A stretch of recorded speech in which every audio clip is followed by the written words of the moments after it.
Let's pull up a chair and have a real conversation about the food we're being served. Not the food on our plates, but the information that lands in our minds every single day.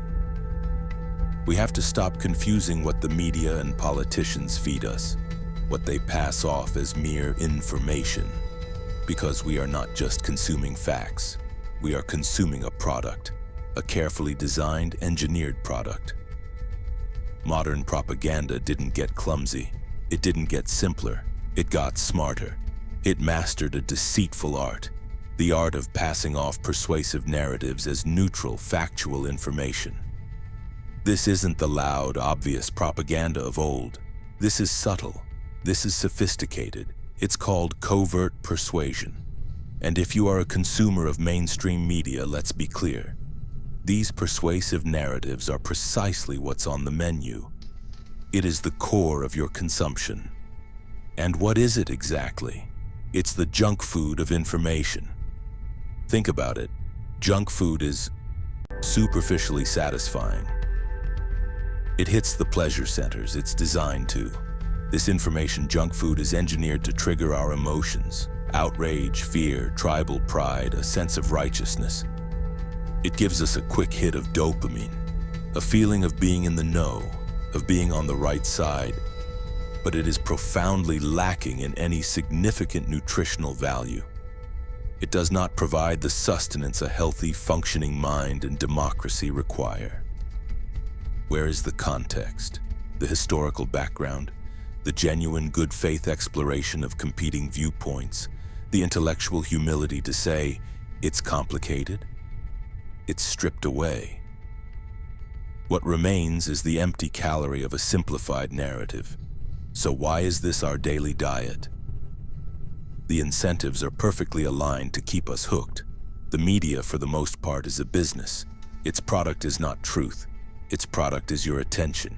And that attention is sold to advertisers. What earns attention? Nuance? Complexity? Not often. It's emotion. It's conflict. It's the narrative that confirms what we already believe, making us come back for more. The economic engine runs on clicks and eyeballs, and covert persuasion is its high-octane fuel. And for politicians, narrative is power. Controlling the story is the first step to controlling the outcome. Framing an issue isn't about laying out facts. It's about constructing a reality where their solution is the only logical one. It's a power game, and we are the audience being played, and we're overwhelmed. In a world drowning in data, these narratives are a life raft. They're cognitive shortcuts. They give us a simple story to cling to in a sea of chaos. The algorithms see this, they learn what keeps us engaged, and they feed it back to us, building a perfect, impenetrable filter bubble where our narrative is constantly reinforced and the other side is either silenced or turned into a caricature. So what do? We don't unplug, we don't give up. We become conscious eaters, we change our diet. 1. We diversify. We consciously break out of the bubble. We seek out sources that challenge our worldview, not to adopt them, but to understand the other narratives at play. If every source you watch says the exact same thing, you're not informed. You're in an echo chamber. 2. We check the ingredients. Who is serving this? What are their motives? What evidence is actually on the plate? What is missing? What perspective is being conveniently left out to make this narrative so clean? So simple. 3. We go to the source. When you hear about a report, a study, a speech, find it.